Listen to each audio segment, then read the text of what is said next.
আমি আপনাদের সামনে বসে গেছি বরকতের নিয়তে কিছু বলবার ইরাদায় আয়াত হাদিস পড়েছি। সংক্ষেপে কিছু কথা। এই পৃথিবীতে সব মানুষের সম্পর্ক আল্লাহর সাথে ভালো না। কিছু মানুষের সম্পর্ক শয়তানের সাথে ভালো। শয়তান যা যা পছন্দ করে তারা সব করে, তাই তাদের সম্পর্ক কার সাথে ভালো?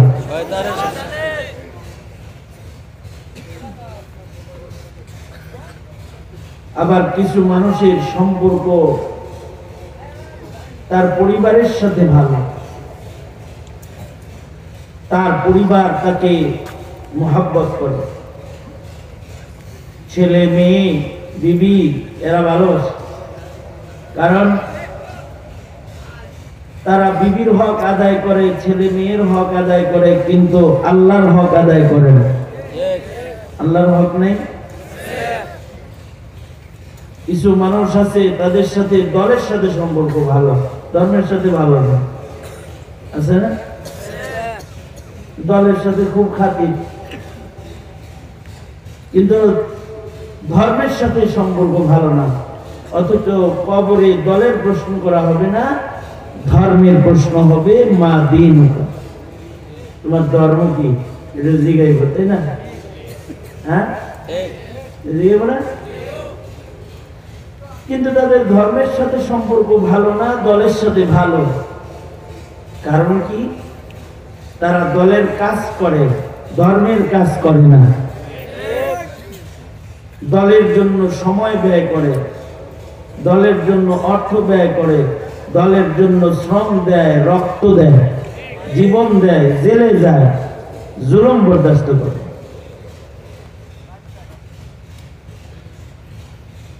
দল খুশি হয়ে এক সময় তাদেরকে নমিনেশন দিয়ে দেন, তারা তখন সংসদ সদস্য হয়ে ইজ্জতের চেয়ারে বসে। কিছু মানুষের সাথে সরকারের সাথে সম্পর্ক ভালো, এরা সরকারি গোলাম, সরকার যা বলে তাই করে। সরকার যদি খুন করতে বলে খুন করে, সরকার যদি গুম করতে বলে গুম করে, সরকার যদি কাউকে জুলুম করে জেলে দিতে বলে জেলে দেয়, সরকার যদি অপরাধীকে ছেড়ে দিতে বলে তারা আইনের বাইরে গিয়ে সরকারের কথায় অপরাধীকে দেশের দ্বার খুলে বিদেশে যাওয়ার রাস্তা করে দেয়। এদের সাথে সরকারের সম্পর্ক ভালো, সরকার তাদেরকে পদোন্নতি দেয়। ছিল সাধারণ পুলিশ, বানায় দিছে ওসি, ছিল ওসি এরে বানায় দিছে ডিআইজি, ছিল ডিআইজি তাকে বানায় দিছে বাহিনীর প্রধান, পুলিশ প্রধান, ডিবি প্রধান পদটা হেরে গিফট করছে সরকার। এই জন্য সরকারের তাবেদারিতে সে খুব পাক্কা, কিন্তু আল্লাহর গোলামি সে করে না। আছে না নাই? কিছু মানুষ আছে ভিনদেশী দাদাদের গোলামি করে, আল্লাহর গোলামি করে না। মনে হয় আল্লাহর গোলাম, আসলে দাদার গোলাম। যেমন শেখ হাসিনা দাদার গোলাম, শুধু দাদারে খুশি করার জন্য এই দেশের হাজার হাজার আলেমকে গ্রেফতার করেছে। কারে খুশি করার জন্য? মোদি দাদু। দাদার সাথে সম্পর্ক ভালো, কোথাও জায়গা না পেল দাদু জায়গা দিয়ে দিচ্ছে।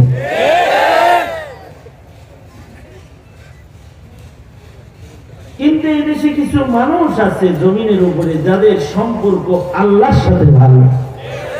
কার সাথে ভালো? যাদের সম্পর্ক আল্লাহর সাথে ভালো। আওয়াজ বাড়াও, কানে আওয়াজ দাও, মাইকলারে বলো পিছন থেকে হরণ একটা এড়িয়ে দিবে। এত শীতে বয়ে গেছে, কিছু কথা হয়ে যাবে।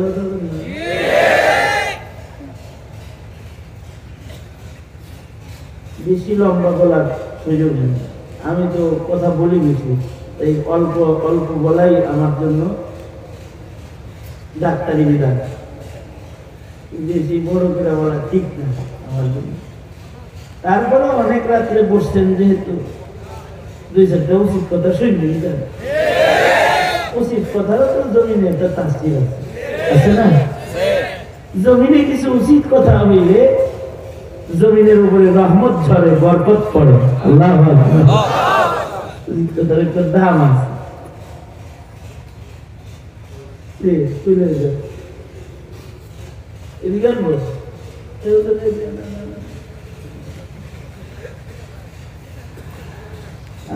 ব্যালেন্স করতেছে আর কি, একদিকে বাপ আর একদিকে বেটা, মাঝখানে আমি। আমি বলছি আমার তো আব্বা নাই, আপনি মুস্তাকিমুল্লাহ হামিদি সাহেবের বাবা, আমারও বাবার মতো আদর পেলেন, আমারও খালি বললাম দেখেছি না।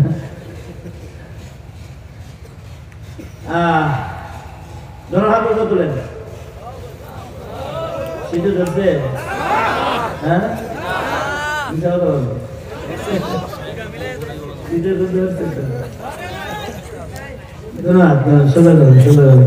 আঙুল খুলেন, নাড়াচাড়া দেন দেখি, জবান খুলে আওয়াজ করে বলেন আল্লাহু আকবার, আরো জোরে বলেন আল্লাহু আকবার। আপনারা যারা গেছিলেন আবার ফিরাইছেন, যারা এরা মনে করছেন আমি আসতাম না, লেগে গেছে। হ্যাঁ, এরকম ইমান আপনাদের মুস্তাকিমুল্লাহ উনি বলছেন আমি আসবো, হ্যাঁ বলছেন সেটা নেই।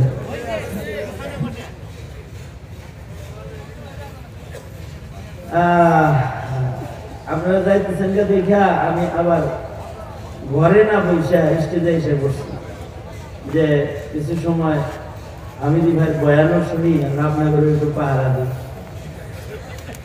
তো স্যার একটু ঘরে বসতাম, আরাম করতাম, পরে আসতাম, মাঝে স্যার তাহসিল হয়েছে।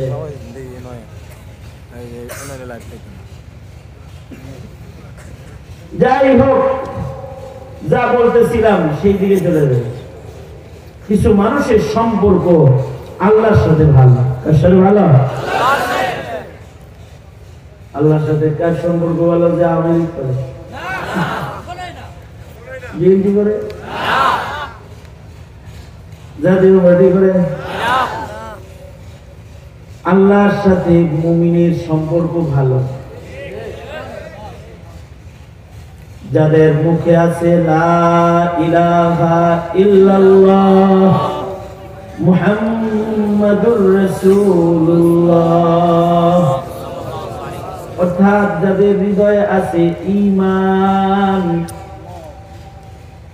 যাদের ঈমান আছে তাদের সাথে কার সম্পর্ক ভালো?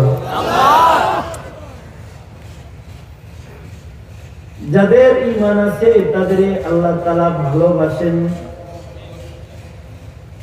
সর্বনিম্ন ঈমানদারকেও 10 দুনিয়ার সমান জান্নাত দোজখ থেকে বাইর করে দিয়ে দিবেন।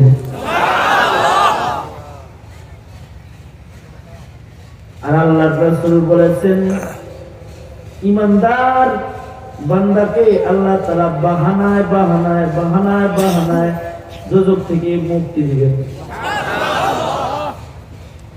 ওই বাহানাটা হইতে পারে আজকের বাহানা,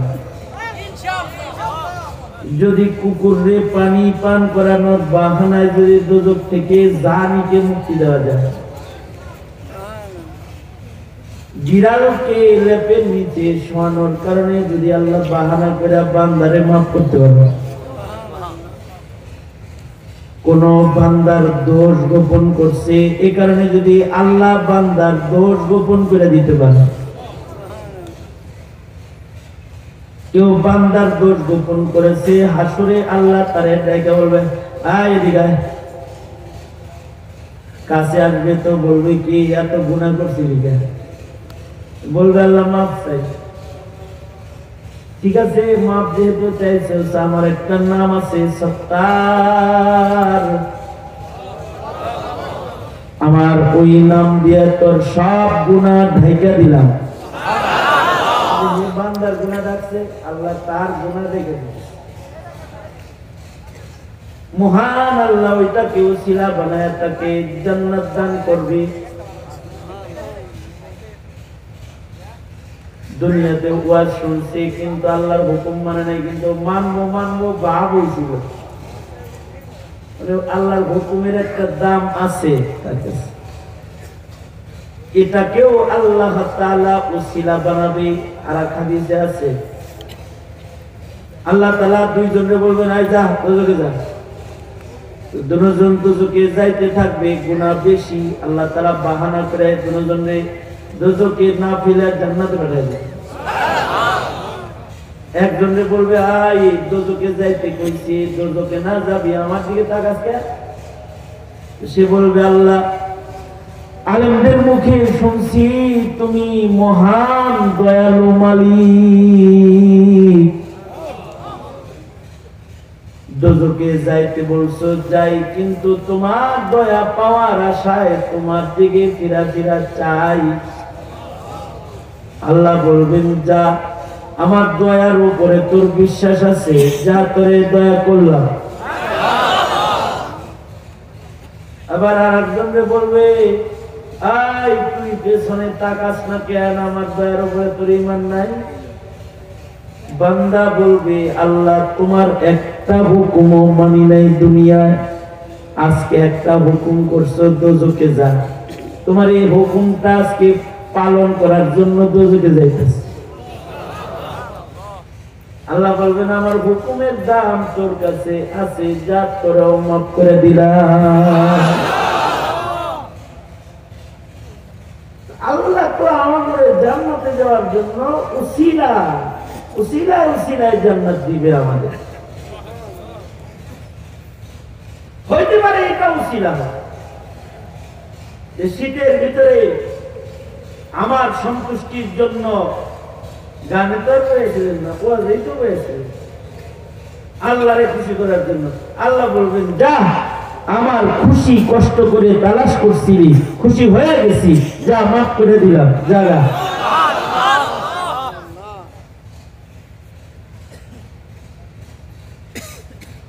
আমি মোট কথা বলবো চারটা, মনে করে চারটা কথা, মাত্র চার কথা। এক নম্বর কথা হলো একটা গল্প। আমার কাছে একবার আমাদের দাওয়াত দিতে ওষুধ কোম্পানির এক লোক গেছে। ওষুধ কোম্পানি আছে না, ট্যাবলেট পুরি ক্যাপসুল বানাই, ঠিক আছে, হুজুর আপনার দাওয়াত দিতে। আমি ওষুধ কোম্পানির বড় অফিসার, আপনার লোক তো খাতিরটা দরকার হয়, কারণ ওষুধ বিষুধ জ্বালায় মহিলা। কি ওষুধ আপনারা বললাম? সব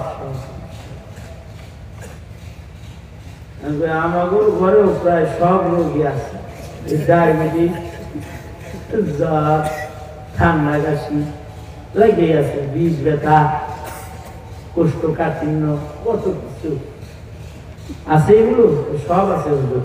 খালি আমার দাওয়াত লাগবেন ওষুধ ফিরি, আপনার ওষুধ ফিরি, ওষুধ খাওয়া লাগবে না। কোম্পানির অবস্থা কি বেশি ভালো নয়,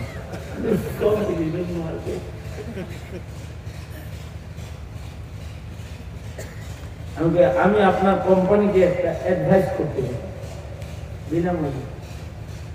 এটা হলো কোম্পানি হিট পজিশনে চলে যাবে। আপনার কি এমডি পর্যন্ত যাওয়ার ক্ষমতা আছে? হ্যাঁ, তাহলে আপনার কোম্পানিকে আপনি একটা ঔষধ বানাইতে বলেন, যে ওষুধের উপরে লেখা দিবে এই বড়ি খাইলে হায়াত বাড়ে।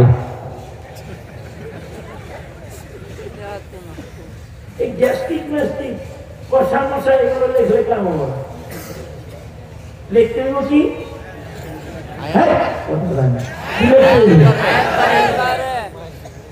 লিখতে হইব যে এই বড়ি খাইলে হায়াত বাড়ে। আধুনিক ফর্মুলায় ডায়াবেটিসের কিছু ইনসুলিন বের হয়েছে, মাসে একবার গতামূল চলবে, এক মাস, মানে এক জাতা এক মাস, অথবা এক জাতা এক সপ্তাহ, সপ্তাহে 4 জাতা হইতে পারে, মাসে 1 জাতা হইতে পারে। আধুনিক বিজ্ঞান তার মানে হলো 1 ডোজ মানলে এক সপ্তাহ মোটামুটি সুগার কন্ট্রোল করবে। যদি বড়ির উপরে কোন রকম ডোজ লেখা যায় যে 4 ডোজ 4 বছর 5 ডোজ, তাইলে তো মনে করেন অগ্রিম সব কিনা স্টক করে রেখে দেবো। আপনার মার্কেটিং কইরা বেচা লাগবে না, আপনার স্টিজিং কইরা সময় সময় ওষুধ লয়ে দেবে। এই একটা বড়ি বানাই যাবে হুজুর মস্কারি করেন, মস্কারি করাই কাম। এই জগতের মানুষ মস্কারি করে না গেলে বুঝতে চায় না। হাসিনারে কত ভালো করে বলা হইলো, বুঝলো না।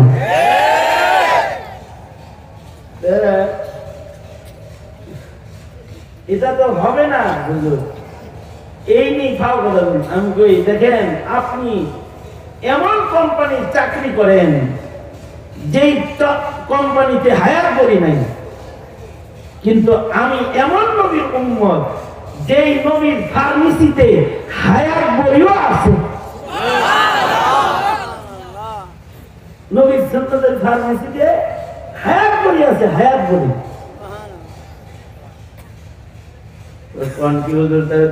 আমারও দরকার। তখন ছিল রজব মাস, আমি বললাম আল্লাহর রাসূল দোয়া শিখাইছে, আমার সাথে পড়েন আল্লাহুম্মা, জোরে আওয়াজ করে বলেন আল্লাহুম্মা বারিক লানা ফি রজব ওয়া শাবান ওয়া বাল্লিগনা রমাদান। আর জোরে আল্লাহুম্মা বারিক লানা ফি রজব ওয়া শাবান ওয়া বাল্লিগনা রমাদান। এই দোয়াটা কয় মাস পড়তে হবে? 2 মাস। কয় মাস? 2 মাস। জোরে বলেন কয় মাস? 2 মাস। রজব এবং শাবান 2 মাসে এই দোয়া পড়বেন, এবং দোয়া পড়ার সময় ইয়াকিন নিয়ে পড়তে হবে যে আমার হায়াত আল্লাহ বাড়াবেন ইনশাআল্লাহ। কারণ হায়াতের মালিক কে? জোরে বলেন, আরো জোরে বলেন, হায়াতের মালিক কে? রিজিকের মালিক কে? হায়াতের রিজিক লাগে না? হায়াতের মালিক কে? রিজিকের মালিক কে? আল্লাহ যদি হায়াত দেয় তাহলে, আল্লাহ যদি রিজিক দেয় তাহলে কেউ রিজিক ছিনায় নিতে পারবে না। রিজিকটা যদি গণভবনের ভিতরেও থাকে তাও যায় খায়। আপনারা দেখছেন এটা? আপনারা দেখছেন, লোক তো ভালো না আপনারা। শেখ হাসিনা কিছু রান্না করছিল 5 তারিখে দুপুরবেলায়, নিজে খাবে বলে ভালো ভালো মাছ, গোস্ত, আন্ডা, মাছ, খান্ডা সব রেডি করেছিল, সে খাবে। কিন্তু ওনার নসিবে মুসলিম দেশের খানা ওই বেলায় নাই, উনি খাবে দাদু বাড়ি দিয়ে। কারণ রিজিক উঠে গেছে। হাসিনাকে দিয়ে আল্লাহ তাআলা অন্য কারোর রান্না করাইছে, তারা ইটুট ভাঙ্গা ভিতরে যায় খায়।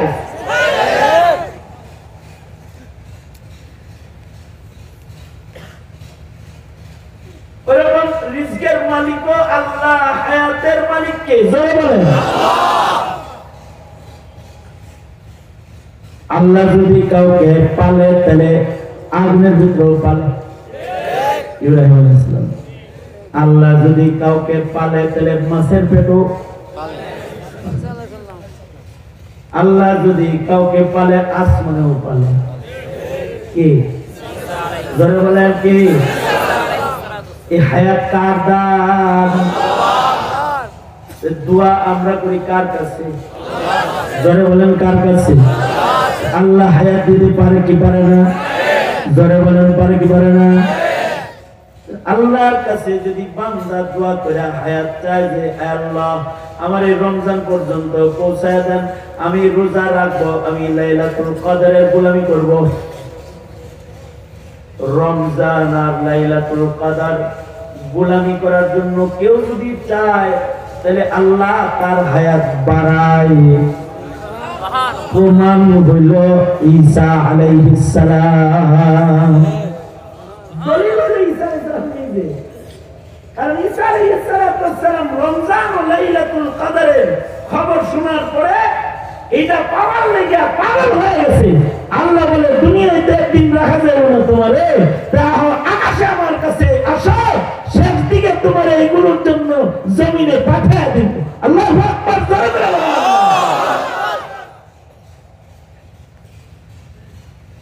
পয়গম্বর ঈসা আলাইহিস সালাম ওনার হায়াত বেড়েছে কদরের আশায় দোয়া করার কারণে।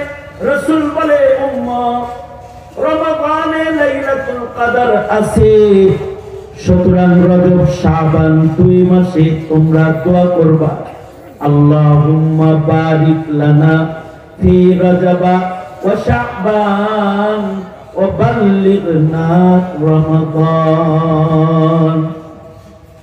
এখন হলো দোয়া করার স্টাইলটা কি হবে?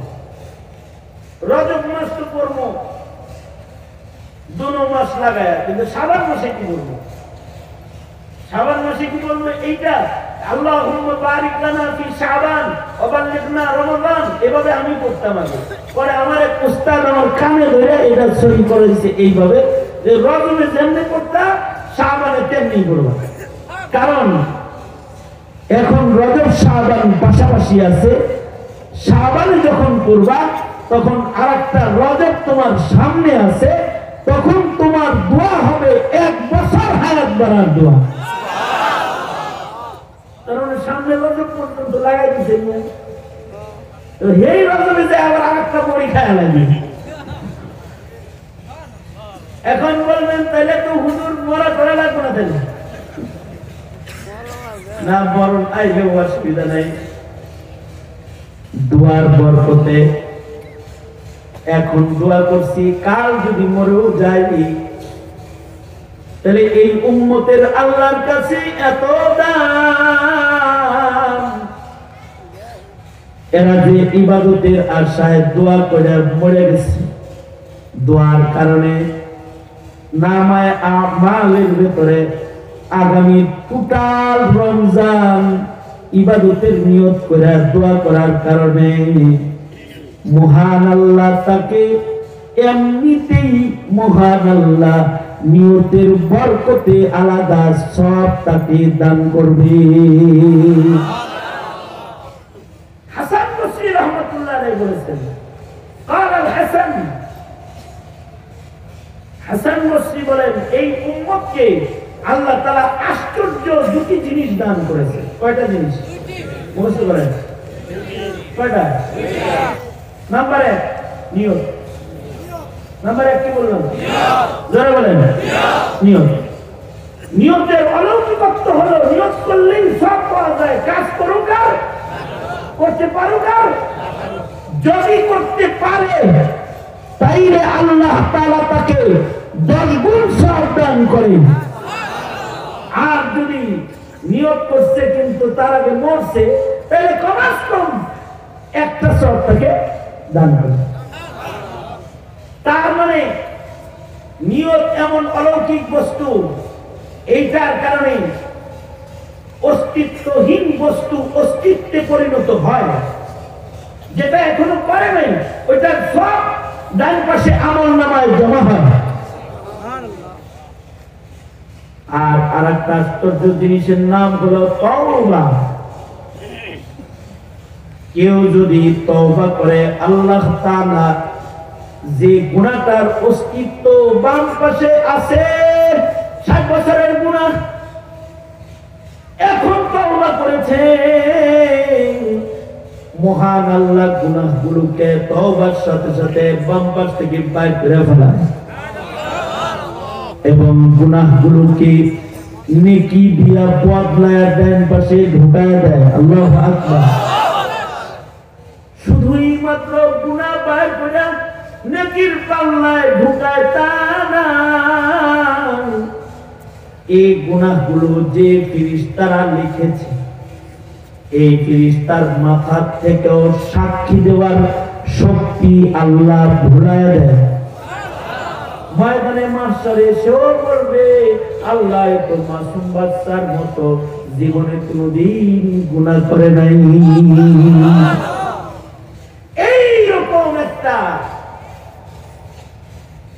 আশ্চর্য বস্তুর নাম হলো তওবা। এই তওবা করবেন কখন? কেউ যদি এখন তওবা করে, বয়স যদি হয় 80 বছর, তো 80 বছরের গুনাহগুলো নেকি হয়ে আমলনামায় ঢুকে যাবে। আল্লাহু আকবার বলেন। কারণ বয়স যদি হয়ে থাকে 40 বছর, তাহলে 40 বছরের গুনাহগুলো নেকি হয়ে আমলনামায় ঢুকে যাবে। হতে হবে খালিস একটা তওবা। তাহলে এই উম্মতের আশ্চর্য দুই জিনিস, একটা হলো নিয়ত। আমরা সবাই নিয়ত করে ফেলাই আগামী 30 রোজা রাখবো, গুনাহ মুক্ত 30 রোজা করব। জোরে আওয়াজ করে বলেন ইনশাআল্লাহ। 20 রাকাত খতমে তারাবি করব নাকি 8 রাকাত?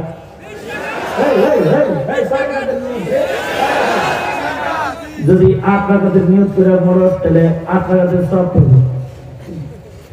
আর যদি 20 রাকাতের নিয়ত করে কেউ মারা যায় সওয়াব পাবে কত রাকাত? 20 রাকাত। সওয়াব কামায় লাভ কি? ইনশাআল্লাহ 20 রাকাত তারাবি করব ইনশাআল্লাহ। এবার আমার সাথে জোরে কইরা এই নিয়ত করে এবার পড়েন আল্লাহুম্মা নেকিগুলা কাউন্ট করে দিই আর কি। আল্লাহুম্মা বারিক লানা ফি রজব ওয়া শাবান وبلغنا رمضان। জোরে জোরে বলেন আমিন। একটা কথা শেষ। এই কথার ভিতরে আমার তিলাওয়াতকৃত আয়াতের মাকসাদ এসে গেছে তওবা। এবার আমি হাদিস পড়ছি 2 নম্বর কথা। নবীজি বলছেন যারা সুন্নাত বিরোধী তারা দিন ইসলাম অস্বীকার করে, আর যারা সুন্নাত বিরোধিতার মাধ্যমে ইসলামের অস্বীকারী তারা দোজখী। আর যারা আতাআনি দাখালাল জান্নাহ, যারা সুন্নি সুন্নাত মাননে ওয়ালা তারা সব কালেমাওয়ালারা সুজা আল্লাহর জান্নাতে যাবে। সুবহানাল্লাহ বলেন। কি বললাম আমি? কি কইছেন? হ্যাঁ, আরে না না কথা বলেন নাই। যারা সুন্নাত বিদ্বেষী সুন্নাত বিরোধী এরা কেমন যেন আল্লাহ বিরোধী।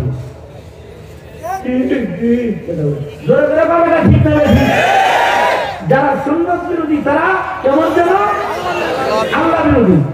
আর যারা আল্লাহ বিরোধী এগুলো কালেমাওয়ালা হলেও কই যাবে? কারা কারা? টুপি পড়তে পারো না ভদ্র কথা, পাঞ্জাবি পড়তে পারো না ভালো কথা, দাড়ি রাখতে পারো না ভালো কথা। বিরোধিতা করে কখনো এগুলোকে তিরস্কার করবি না। 16 বছর আওয়ামী লীগই তিরস্কার শিখেছে। টুপি দাড়ি দেখলেই কইছে রাজাকার। রাজাকারের নাটক বানাইছে স্বাধীনতার চেতনা উজ্জীবিত করার নামে। ধোঁকা, এটা একটা ধোঁকা। এই ধোঁকা দিয়ে রাজাকারের নাটক বানিয়েছে, রাজাকার সাজাইছে, দাড়ি টুপি পাঞ্জাবি এগুলো দিয়ে রাজাকার বানাইছে। তার মানে প্রজন্মকে শিক্ষা দিয়েছে দাড়ি টুপি দাড়ি পাঞ্জাবি এগুলো রাজাকারের পোশাক, এটা শিখাইছে। এ কারণে বাচ্চাদেরকেও রাজাকার বলে বলে গালি দিয়েছে মাদ্রাসার ছেলেদেরকে। কিন্তু নবীর বিরোধিতা তাদের কপাল পুড়ছে, মুখ দিয়া ফসকা বাইরে হয়ে গেছে। বৈষম্য বিরোধী মুক্তিযোদ্ধার সন্তানদেরকেও বলে ফেলেছে রাজাকারের বাচ্চা। এই বিচার কার? জোরে আওয়াজ করে বলেন। এটা সুন্নাত বিদ্বেষের বিচার। সুন্নাত বিদ্বেষের বিচার এটা। 72 সাল থেকে আমাদেরকে রাজাকার বলে, মাদ্রাসার ছেলেদেরকে, ছোট ছোট বাচ্চাগুলো করে রাজাকার, আর বৈষম্য বিরোধী ছাত্রদেরকে একবার বলেছে রাজাকার, মাত্র একবার রাজাকারের বাচ্চা হয়েছে। এই কথা বলার শাস্তি এমন ভাবে ওরা দিছে যে ওরা দল ধরে সব গণভবন ঘেরাও করছে যায়, বুবু রাস্তা রাস্তা না বাইরে হেলিকপ্টারে চড়ে উড়ান দিয়ে বাবার কাছে যায় আশ্রয় গ্রহণ করেছে। একবার রাজাকার বলে।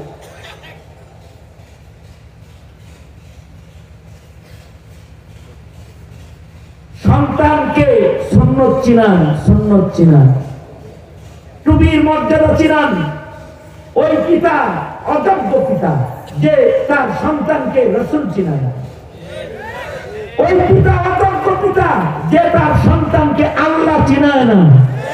অযোগ্য বাপ সন্তান জন্মের পরে তাকে আশা, রাগ, কেজি, পাজি, খ্রিস্টান, ইংলিশ মিডিয়াম স্কুলে পড়াইছে, পড়ায় আসাদ নূরের অনুসারী বানাইছে, নাস্তিক মুরতাদদের দালাল বানাইছে, কিন্তু ঈমান শিখায় না। এই সন্তানগুলো জানেও না যে কাদিয়ানি কাফের, কারণ কাদিয়ানি কাফের, নাস্তিকদের ফাঁসি হতে হবে, এগুলো জানার মতো কোন দ্বীনি শিক্ষা তাদেরকে শিক্ষা দেওয়া হয় নাই, দেওয়া হয়নি। আমি 22 দিন রিমান্ডে ছিলাম। কয়দিন? এর ভেতরে এক পুলিশ অফিসার আমারে জিজ্ঞাসা, হুজুর কাদিয়ানি কি আসলেই কাফের? আপনারা বুঝেন নাই মনে হয়, বুঝছেন? কত বড় খবিসার মূর্খ হইলে এই কথা কয়, হুজুর কাদিয়ানি কি আসলেই কাফের? আমি তখন ভাবছি, হায় রে, শাহজালালের মাটির শিক্ষিত অফিসার, বিসিএস ক্যাডার ও জিগায় কাদিয়ানি কি আসলেই কাফের? তাইলে যারা বক্তব্যের বারান্দা দিয়ে যায় না, যারা আলেমের সামনে বসে না, যারা মসজিদে যায় খতিবের খুতবা জীবনে শুনে না, বয়ান শুনে না, আকামতের সময় জুম্বা করতে চায়, ও কাদিয়ানি চিনবে কিভাবে? কাদিয়ানি তো চিনবো না, চিনবো না। কাদিয়ানি চিনা তো তার সহজ, কিন্তু সাদিয়ানি চিনা কঠিন আছে।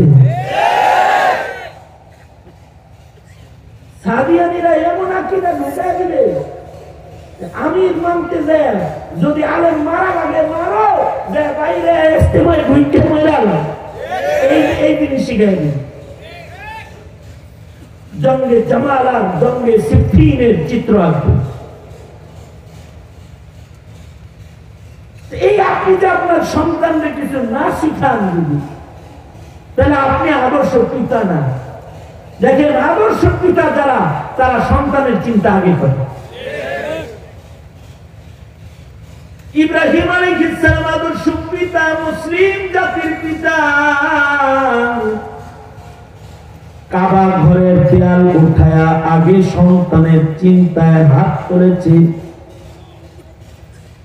রব্বানা হাব লানা মিন আজওয়াজিনা ওয়া যুররিয়াতিনা কুররাতা আ'য়ুন ওয়াজআলনা লিল মুত্তাকিনা ইমামা। বাপ হইয়া সন্তানদের জন্য দোয়া করতেছে আগে, আল্লাহ আমার সন্তানদের শুধু মুত্তাকি বানাইলে হবে না, আমার সন্তানকে মুত্তাকিদের সর্দার বানাইতে হবে। আল্লাহু আকবার, জোরে করে বলো। এতটুকুন বইলাও দিলের পিপাসা মিটে না, তো কয় আল্লাহ দুনিয়ার শ্রেষ্ঠ মানুষ যেটা পাঠাই ভাই, এটা আমার বংশে পাঠাই। রব্বানা বা'আথ ফীহিম রাসূলাম মিনহুম ইয়াতলু আলাইহিম আয়াতিকা ওয়া ইউযাক্কিহিম ওয়া ইউআল্লিমুহুমুল কিতাবা ওয়াল হিকমা। মেনশন করে বলতেছে শ্রেষ্ঠ মানুষটা আমার রক্তে দিবা। আল্লাহু আকবার। আর আপনি শ্রেষ্ঠ ইমানদার পাইতে রাজি না, এই কারণে মোল্লা নিজেও দেখতে পারেন না, ছেলেরাও দেখতে দেন না, নিজেও কোরআন পড়েন না, ছেলেকেও কোরআন পড়তে দেন না, নিজেও নামাজ পড়েন না, সন্তানকে নামাজ পড়ান না, নিজে দিন ধর্ম বুঝেন না, সন্তানকে দিন ধর্ম বুঝান না। হাসরের কঠিন ময়দানে আসামির আদালতে কিন্তু দাঁড়াইতে হবে। আমি ইদানিং যেখানে যাই সেখানে বলি নবীর ইজ্জত হেফাজত করার নিয়ত করো, রিজিকে বরকত করো।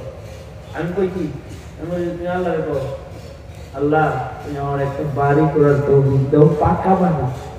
কি বাড়ি?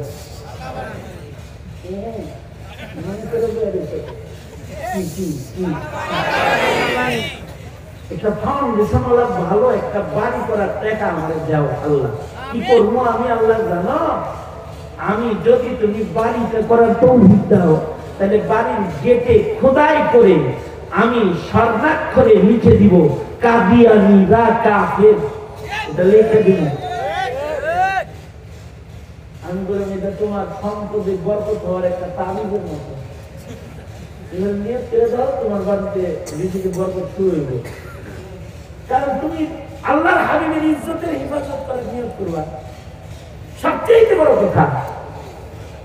ধীরে ধীরে ধীরে ধীরে শিক্ষা সিলেবাস এত নোংরা হতেছে এখন, এগুলো শিক্ষা সিলেবাসে ঢুকানো বড় কঠিন।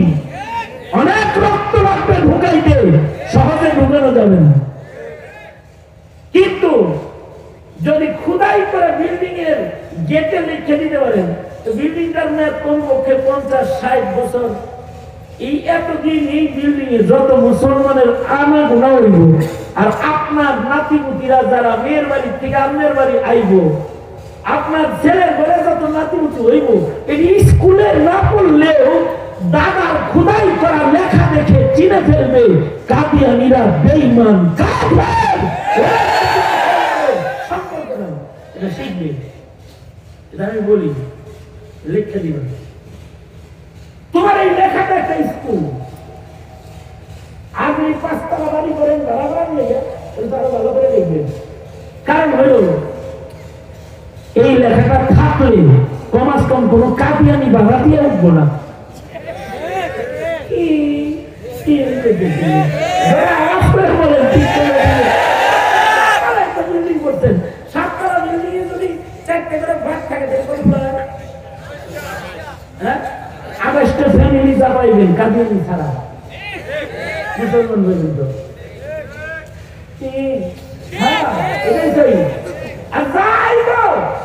এই বাড়ির ছেলে পেলে গুলাও এই লেখা দেখে দেখে শিখবে যে নবীর পরে নবী নাই, আল্লাহ রাসূলের শাফাত আপনি পাইবেন আগে।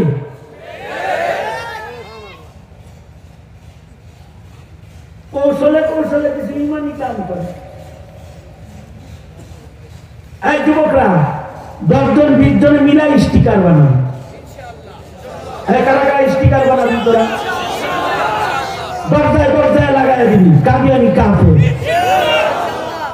জোরে আওয়াজ করে বলো, চিল্লায় জোরে করে বলো, জোরে করে বলো ইনশাআল্লাহ বলো। এটা নবীর শাফাত পাওয়ার তরিকা হবে। কারণ নবীর সাথে যাদের ন্যূনতম নবীর খাতমে নবুয়তের নীরবতার বিপক্ষ অবস্থান যার হবে, মান আসামি ফাকাদ আবা, এটা কাফের। এটা দরজা দেন। সুতরাং আমার দ্বিতীয় কথা হলো নিজে সুন্নি হব। আরে এরা ছিলেন আমল সারা সুন্নির কথা কইতেছি না, জিলাপি সুন্নি না, আমলওয়ালা সুন্নি হব ইনশাআল্লাহ। যারা বলেন এবং ওয়াদা করিতেছি আল্লাহ আমরা আমাদের প্রজন্মকে সুন্নত শিখাবো। কয় নাম্বার ওয়াদা গেল? 2 নাম্বার। 1 নাম্বারটা মনে আছে তো? কি হায়াত বলি, ঠিক আছে। 2 নাম্বারটা বললাম কি নবীর কাছাকাছি তবে ওইটার জেনে গেছে গা। নবীর কাছাকাছি, নবীর বিরুদ্ধে আমি এটার জন্য কোন সময় আমার আচরণ বিধির দ্বারা এটা প্রমাণিত। তাহলে আলেম বিরোধী হইলে নবীর পক্ষে নাকি? ইঞ্জিনিয়াররা তো নায়েবে নবী, ডাক্তার সাহেবরা তো নায়েবে নবী। আর কথা বলছ না কেন? ডাক্তার সাহেবরা নায়েবে নবী না, ইঞ্জিনিয়াররা নায়েবে নবী না। নায়েবে নবী কারা? জোরে আওয়াজ করে বলো কারা? তাহলে এদেশের মৌলবীরা যে বারবার বলে দাওয়াত তাবলীগ চলবে আলেমদের সাথে, এটা বুঝো না তোমরা? কেন বলে? বুঝে কোন সমস্যা আছে এই জন্যই বলে, সমস্যা ছাড়া তো না, সমস্যা আছে বিদায়ী বলে। সুতরাং 3 নম্বর কথা হলো আগামী ইজতেমা আলেমদের সাথে বাস্তবায়ন করার জন্য সর্বাত্মক মেহনত করব। কারা কারা? 3 নম্বর ওয়াদা, এমনি এমনি করতে ওয়াদাটা, যেই তাবলীগে আলেম ওলামা নাই, আমি কইব এটা, আপনারা কইবেন অন্যটা, আপনারা খালি কইবেন ওই তাবলীগে আমরা নাই। যেই তাবলীগে আলেম ওলামা নাই, আরো করে, যেই তাবলীগে আলেম ওলামা নাই, যেই খানকায় আলেম ওলামা নাই, যেই খানকায় আলেম ওলামা নাই। 4 নম্বর কথা, যেই রাজনীতিতে মৌলবীর সমর্থন নাই সেই রাজনীতিতে ভালো করে কইছেন, আওয়াজ করে বলেন। তাহলে 4 নম্বর কথা হলো তাহলে ভোট কারে দিবে?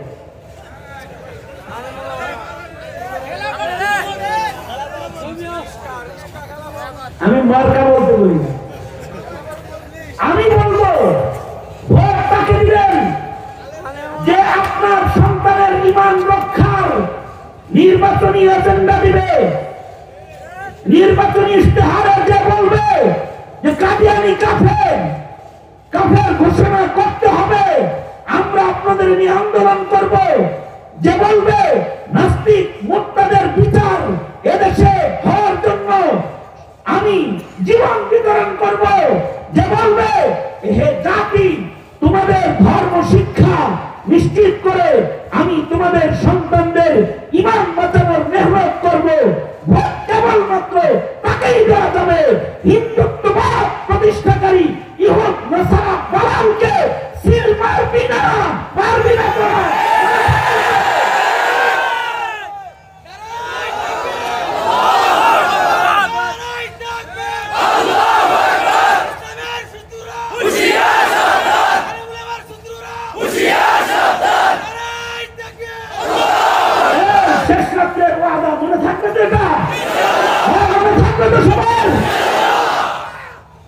সুতরাং মুসলমানের একটা ভোটের মূল্য আছে, তোমার ভোটে হয়তো হিন্দুত্ববাদ প্রতিষ্ঠা হবে অথবা একাত্মবাদ প্রতিষ্ঠা হবে, কারণ ভারতবাদীর দিন শেষ।